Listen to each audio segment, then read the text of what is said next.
Good afternoon, everyone. Welcome to Shaker Point. My name is Stephen Campbell. I'm your General Manager and Culinary Director here for Unidine Lifestyles. Today we will be making our French country omelet with potato tomato, accompanied with a nice little spring salad. What we have here today is some potatoes, onions, cheddar cheese, a little tomato concasse, a few eggs, okay? I chose this dish because eggs are very versatile. It's a good dish for a couple at home, or if you're going to entertain a friend. It's good for breakfast, it's good for lunch, it's good for dinner. If you just can't figure out what you want and you don't have time to run to the store, everybody usually has a potato, an onion, some bread, a can of diced tomatoes, some cheddar cheese, just kind of laying around the house in our refrigerators, cabinets, and pantries, so we can make a very nice, elegant dish very quickly that is satisfying for any meal throughout the day. Okay, first things first. We're going to need about, we're going to make this dish for about 2 people. We're going to need about a half a potato. Okay, peel our potato. You can use any potato, yellow potato, which is a Yukon potato, an Idaho potato, completely up to you. If you had red potatoes, they work very well too. So we're going to very quickly peel our potato. We need about a half an onion for an omelet for 2 people, and about half of the potato. So again, take onion,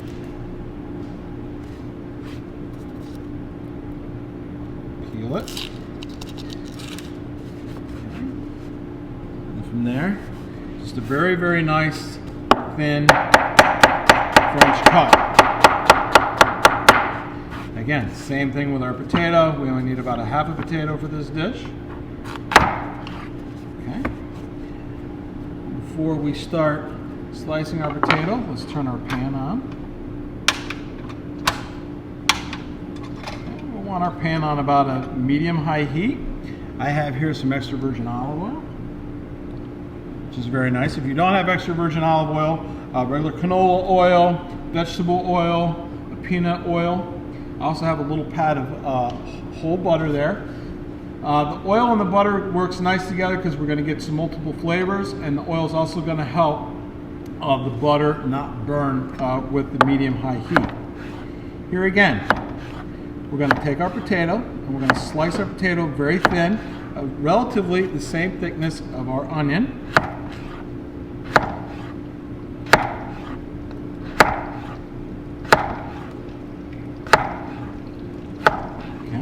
See there, all thinly sliced, evenly sliced, about the same thickness.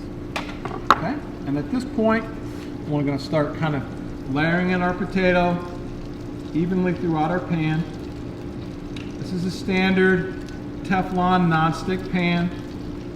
I recommend using a nice Teflon nonstick pan. It's just going to help with ease with getting your omelet out of the pan. Spread in some of our onion. Okay. At this point, we're going to add in a little seasoning, a little salt, and a little pepper. I highly recommend layering your seasonings throughout your dish as you go to help avoid over-seasoning your omelet or any dish you prepare at the end of the cooking of your dish. What tends to happen is we will taste our dish, say, oh, I need more seasoning, I have no salt, I have no pepper, and then we over-add those seasonings. And with everybody in today being wanting to be a little healthier, having a little less sodium in our diets, we tend to over-season if we don't layer in a little seasoning at a time. The trick that they taught us at culinary school is every time you add an ingredient into your dish, add a little seasoning. Okay? So here at this point, we have our potato and our onion. We've gently seasoned it. And at this point, I'm just giving it a little shake, a little stir, okay?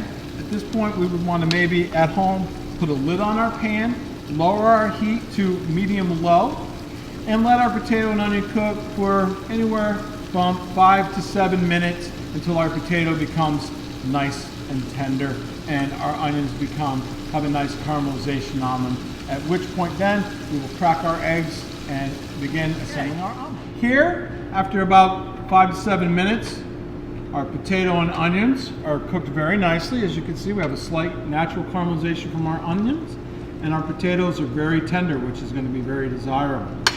Okay, at this point, we're going to want to prepare our eggs. Again, we want this omelet to feed about 2 people. So we'll go ahead and crack our eggs. I always suggest cracking your eggs on a nice flat surface. This will help prevent excess shells that you don't want in your eggs, because you don't want to have to go fishing for eggshells. It's a great time to put in some fresh herbs into your eggs. Fresh herbs are just going to give you an extra dimension into your dish, extra flavors. Here I have some fresh Italian chopped fresh Italian flat leaf parsley. Chervil is nice. Chives are nice. Thyme is very nice, especially in the summer and warm weather months if you have a garden. Or now that we're in the Northeast and we're getting into fall and winter, lots of folks have indoor windowsill gardens with lots of fresh herbs. Chives, basil, and parsley do grow well indoors on the windows. Nice stream of egg off the fork. I know that our eggs are very well incorporated. Okay. Let's say you had some mushrooms in your refrigerator, or a little red pepper or green pepper. So you had a red onion instead of a white onion. All these different things can go into your omelet to create a different dish and a different flavor profile. Cheese, which we're going to see in a minute, is another great thing to add in. So again, I pour my egg right into the pan. Here, everybody's refrigerator probably has a little shredded cheddar. This could be a 3-cheese blend left over from Taco Tuesday night. Gruyere works well. Mozzarella, in my house, we always have mozzarella because we're making baked ziti's or homemade pizza. But here we have a very nice, light, mild cheddar. We're going to add our cheese in now. Another great addition is our tomato. Here I have a tomato concasse, which is just a fresh tomato that is gently blanched in boiling salted water.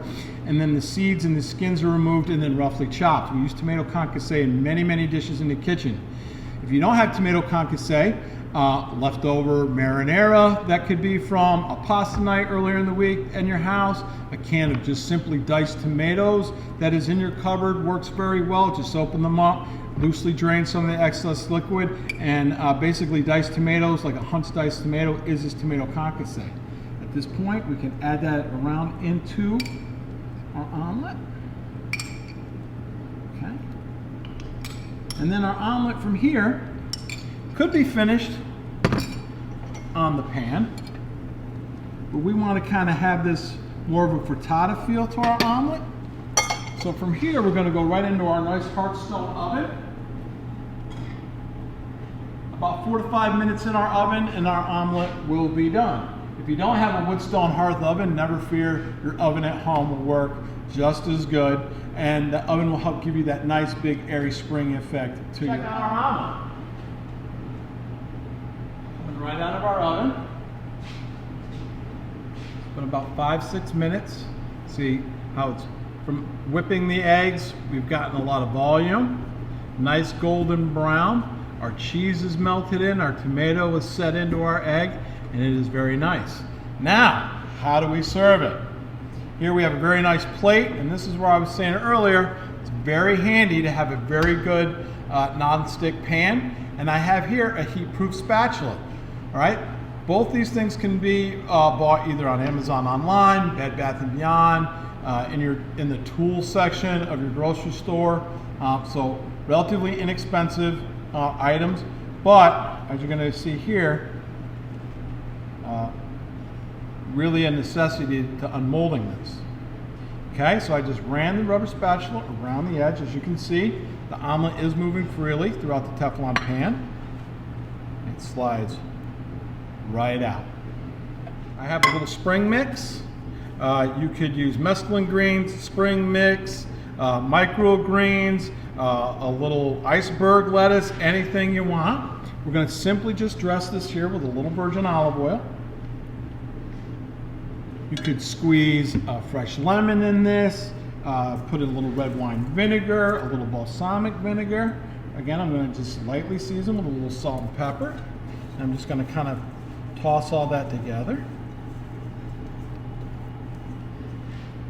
Kind of put our little fresh salad right off center of our omelet. And then again, when I think of eggs, we got to have toast. Here I had a little French baguette left over that I lightly seasoned and kind of grill marked and adorned a little fresh Parmesan cheese and some chopped parsley. And there you have it, our French country omelet with tomato and potato, spring mix salad, grilled baguette. Enjoy.